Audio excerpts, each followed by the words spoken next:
we meet again.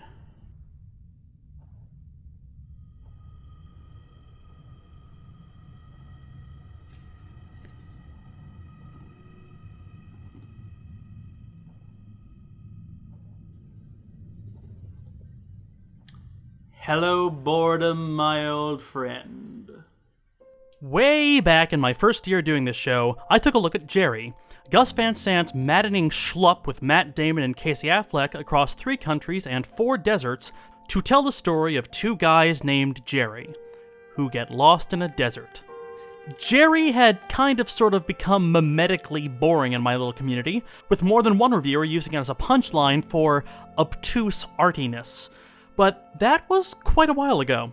Believe it or not, 4 years on, I realize that I have even more to say about this. This hypnotically dull slog, this cinematic sensory deprivation tank, this 35mm 103-minute Xanax, 24 frames a second of...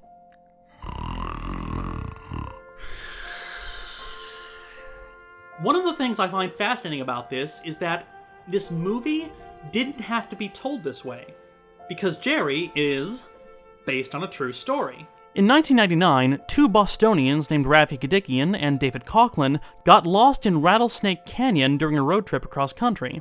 They brought camping equipment, several bottles of water, and a map, though they didn't know how to read it. After a few days, the water ran out and they both took extreme measures to stave off dehydration. Urine drinking and the like. Coughlin took a turn for the worse and begged for Kadikian to kill him. And so he did. They were discovered by a park ranger, and Kadikian confessed to the crime. Coming back to civilization, he served 16 months for second-degree murder, and by all accounts, the guilt he felt for that mercy killing was overwhelming. So there's a lot there, and any other director could have taken that material and made a pretty coherent film out of it. You know, played up the relationship between the 2 men, used the water bottles as this ticking clock, play up the murder as this tense goodbye between 2 men who clearly love each other, and then play out the trial that followed as a study of loss and desperation, and... Oscar, please. Gus Van Sant did not tell that story. The story he told seemed to be driving, get out, walking, bit involving a dirt mattress, walking, mild hallucination, walking, lazily strangling a guy, hitchhiking, and Derek Jarman reference. Actually, the more I think about it, Gerry is a lot like Blue. It's a film that tries to create an empty space, allowing for the mind to wander. Because there's so little visual and audio information, your mind just starts to fade in and fade out and begin adding information back in there, focusing on minutia, tiny gestures, and even rhythm.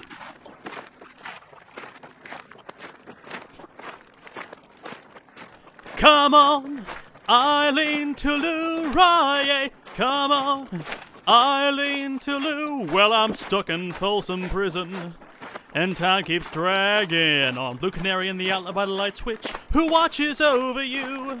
Make a little birdhouse in your soul. We're up all night to the sun. We're up all night to get some. We're up all night for good fun. We're up all night to get lucky.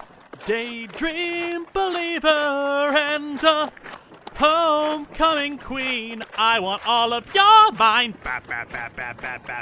Give me all of it. Dale a tu cuerpo alegría Macarena, que tu cuerpo es para darle alegría cosa buena. Dale a tu cuerpo alegría Macarena. Hey Macarena, I say your prayers until 1. Don't forget my son, to include everyone. À l'enfant de la patrie, le jour de gloire. Arrivé, everywhere you look, everywhere there's a heart, a hand to hold on to. Cause I'm Slim Shady, yes I'm the real Shady, all your other Slim Shadys are just imitating, so won't the real Slim Shady please stand up, please stand up, please stand up, and I wanna walk 500 miles, and I want God. Jesus. When I talked about this movie the first time, I used theater director Robert Wilson as an example of someone who used similar ultra-slow techniques in his narratives. What I should have done is talk about the many cinematic uses of slowness that happened before this. Like, There is precedence, Your Honor. The main thing that happens in this movie is that Gerry and Gerry walk. A lot. Plenty of critics thought that a shot like this was a direct reference to a similar shot in Béla Tarr's Satan Tango, which is Hungarian for Satan's Tango. Apparently, this is what it looks like when you dance with the devil in the pale moonlight. Tracking shot, guys walking away from a camera, debris blows with them. Yeah. This particular shot lasts 1 minute and 40 seconds. The whole movie runs for 7 hours. But the older and bigger influence on this style of movie making would have to be Andrei Tarkovsky. Tarkovsky isn't a household name, but he's hugely influential amongst filmmakers across the globe. Ingmar Bergman, yes, that guy, called him one of the greatest of all time. High praise. And yes, he's slow, but he manages to punctuate his slowness with enough magic to keep his ideas alive.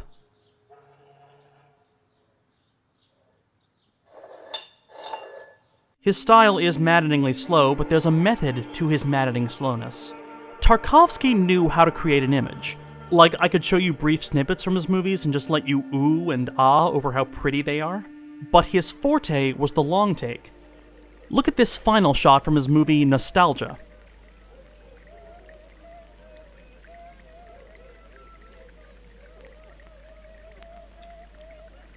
Yeah, let me speed this up, because neither of us has all day. It's a beautiful slow reveal. The camera zooms out from a reflecting pool, then you see the cathedral that's being reflected in that pool, then the sides of the cathedral itself, and then it starts snowing. That's a hell of a shot. Less impressive, at least on the surface, is this shot. It's 9 minutes long. Nothing's happening in it. It's just a man with a lit candle walking back and forth in a drained pool. Just walking. Of course, he isn't just walking. In the story, he's holding a candle in the pool as a promise to a madman. The madman believed that if he could cross the pool with a lit candle without the candle going out, then he could prevent the world from ending. The tension in the scene comes from the candle. In real time, we're being shown that the candle isn't going out, and the world is being saved. Tarkovsky imagined this shot as a metaphor for life. The struggle to keep a flame lit in impossible circumstances. There's a reason Tarkovsky is so respected. It's not just that he's slow, it's that he uses that slowness to do some masterful storytelling. He famously described filmmaking as sculpting in time. Each shot in a film is essentially a unit of captured time. Cut up your movie into multiple shots and angles and you get an idea. Leave your camera running, let it all in one shot, and you get truth. That was the thinking behind this shot from The Sacrifice. A man has set his house on fire. The house here is burning down in real time. The longer the take goes on, the more you realize how inevitable the destruction of this man's life is. Compare this shot from Gerry. It's 7 minutes long. Nothing happens. Gerry and Gerry just walk forward. But if we speed it up, pay close attention and you realize that something actually does happen. The sun rises. So, Gerry is an homage to Tarkovsky. Good. We can use that. That's great. So, that's good knowledge right there. But, this other thing. I found out this other thing. And this other thing made me want to review Gerry again. Because... okay, here we go. In 2011, British film critic Mark Cousins released The Story of Film, a 15-part documentary about movie history touching on pretty much every major artistic movement in movies from Edison until now. It's really thorough. It's on Netflix at the time of making this video, so by all means check it out. Anyway, Cousins interviewed Gus Van Sant for the doc, and they talked about Gerry. Now, Gerry is part of a thematic trilogy Van Sant was working on at the time, a trilogy about real-life deaths.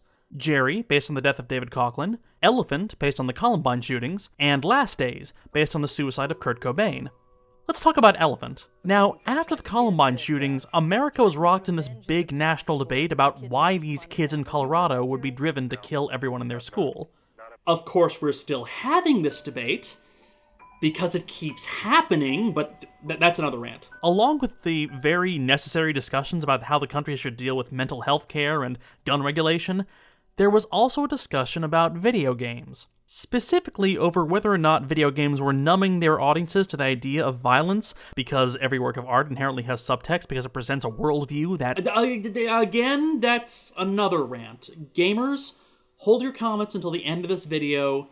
This is going somewhere, I promise. Anyway, between people like Jack Thompson making anti-video game crusading into a career, and Michael Moore brushing off such claims in favor of examining gun culture over video game culture, Gus Van Sant approached it with curiosity.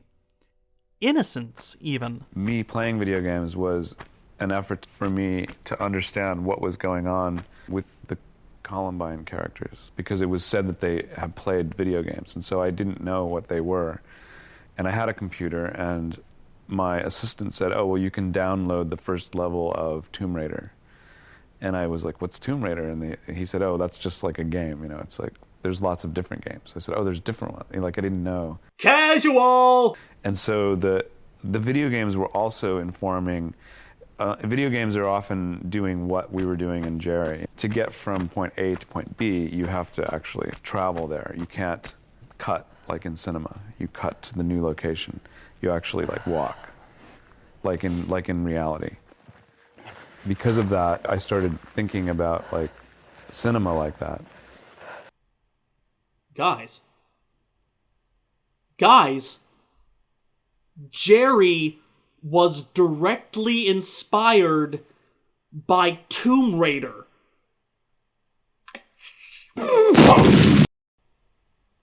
I put my head back together. Gus Van Sant played Tomb Raider, and so he made Gerry. Just think, if he played Doom, we wouldn't even see the actors. Okay, let's stop to think about this for a second, because it's fascinating. Gus Van Sant plays Tomb Raider, and he's not struck by the traps or the enemies that you fight, or the weirdly polygonal figure of Lara Croft, or anything to do with the actual act of raiding tombs. But he was struck by the camera. The infamously buggy, jerky, infuriating camera.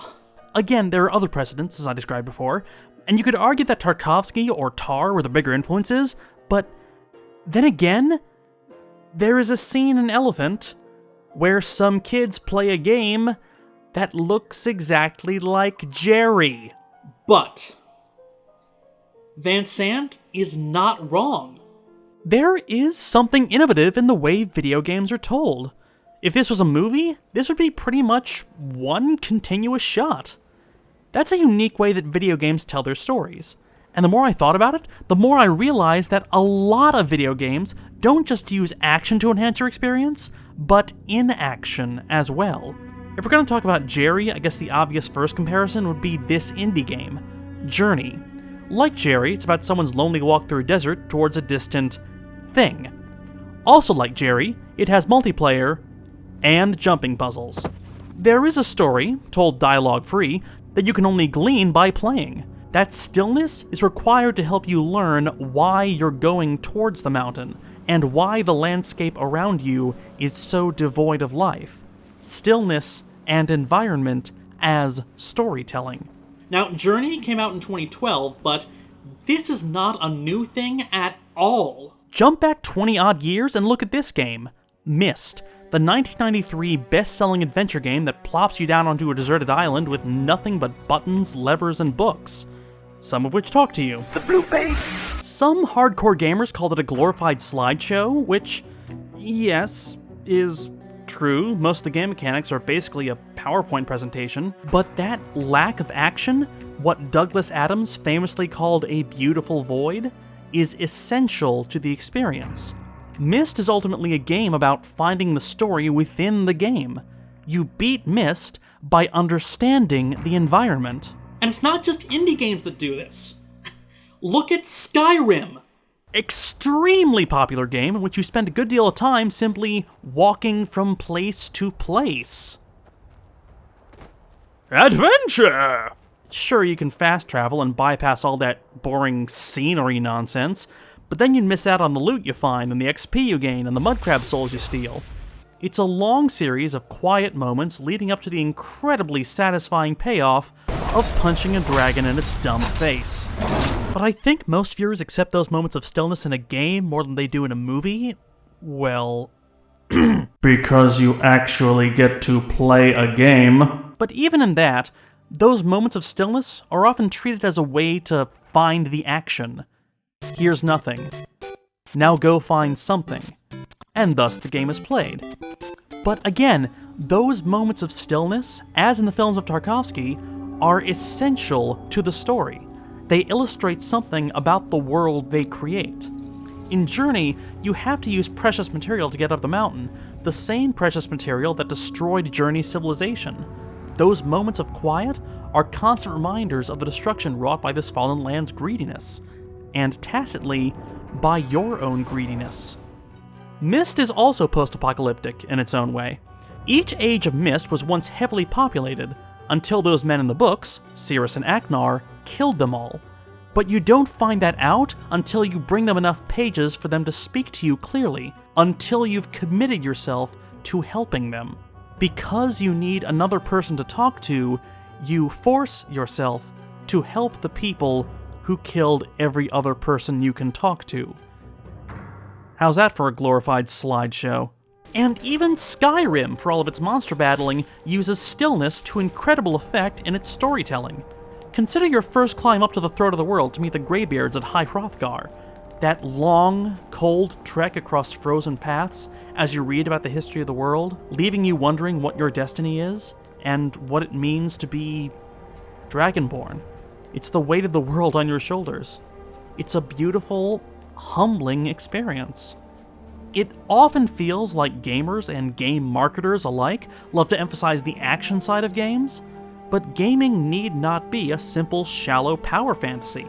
It's easy to forget how often games allow you to stop and look and simply appreciate the beauty of a moment. The slow cinema of Tarkovsky and the video game medium are not incompatible. And I know this because we live in a world where Stalker is both a Tarkovsky film and a first-person shooter. So Gerry is about video games? One of my vassals got really upset with me and attacked me, and because I couldn't train any sheep because I didn't have the wheat. You couldn't train any sheep? I mean, I couldn't train any of the horses because I didn't have the wheat, and so when they attacked me, they just dogged me, and I actually went to send my army out to defend the city, and like you can only send them out if you have 12. If you have 12 trained horses, and I had 11. They're talking about Age of Empires. They are so talking about Age of Empires that this art movie stops in its tracks to talk about Age of Empires. So, if we continue with the stillness is storytelling idea, then what is the story being told here? What does this stillness convey? Well, it conveys a desert. It conveys the heat and emptiness and void of a desert. And that's mostly it. It conveys how large the desert is and how lost they feel and how unequipped they are to deal with their environment. That's really all the film is. It's a very well-disguised comedy. Except the only joke is, we suck at deserts. Going east, and we walked east for a long time. And our mountain scoutout was east, so we totally Jerry the mountain scoutout. We went up the wrong fucking mountain. That's why it's so dull. Because we know nothing about Gerry or Gerry. We only know that their names are both Gerry, and that Gerry is their own personal slang for mistake. I kind of love that. The movie is essentially titled Mistake. Interesting, then, that this narrative failure in cinema is also a common narrative failure in gaming. You devote so much time getting from A to B, and so little time letting us know who these people are. And so Gerry and Gerry are diminished into low-polygon avatars for a game without any player. But that assumes that Van Sant wanted to tell a story. But he never struck me as a narrative-focused kind of guy. What he is an experimenter. He's clearly a talented visual thinker. He was able to glean something unique out of a piece of media that was accepted blindly by millions of people who played this game. And he did it, well, mostly because he felt like he could. But as cinematic as he can think, he didn't really glom on to how and why video games work like that. He just wanted to see to what effect they could work like that. It's a fascinating experiment, though I think it's a failed one. So this is what happens when an artist treats video games like art. But then again, isn't it kind of inevitable? Inevitable and wonderful? The video game has grown from a simple experiment with basic coding to a complex storytelling medium in a generation. There are just as many, if not more, people in the world learning a visual language not primarily through film or television, but through video games. Of course, video game storytelling has come a long way since Gerry, mostly by nabbing storytelling techniques from movies. You know all those boring cutscenes? You know, the ones that tell stories in good old-fashioned shot-reverse-shot form, or those quick-time events which let you click your way through a movie? That's movie language. This is video game language. And is that so far-fetched? Haven't video games had a huge influence on movies, and vice versa? I'm not talking about movies based on the concept of games like this, or movies that take specific design elements, like how this became this. I'm talking about how visual ideas transfer from one medium to another medium. There are new aspects to storytelling found when you take this and transfer it to this, but it goes both ways. You don't have to squint hard to see how this can become this, which in turn becomes this, or how this can become this, or how this becoming this can become this. Is it so inconceivable that this can become this? It's all just moving pictures anyway. Video games and film have had a symbiotic relationship for decades. And isn't that kind of wonderful? Video games have struggled for years for this kind of recognition, without realizing that they already had it. Think of all the possibilities that the gaming medium can bring. Think about what it can be, what it will be. Think about the medium as it expands, as casual gamers, new gamers, unfamiliar gamers bring their own unique perspectives to what a game can be. Treating games not as subculture, but as culture. Not as separate from, but part of society. That's the sign of art. That's the sign of a living, breathing art. New creators bringing new ways to convey powerful ideas. Guess what, fellow nerds? Everyone is a gamer now. And video games are finally being taken seriously as an art form.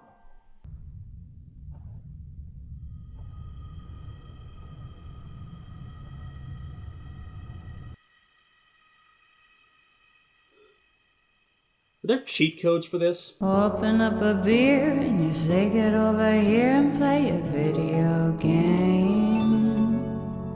I'm in his favorite sundress, watching me get undressed, take that body downtown.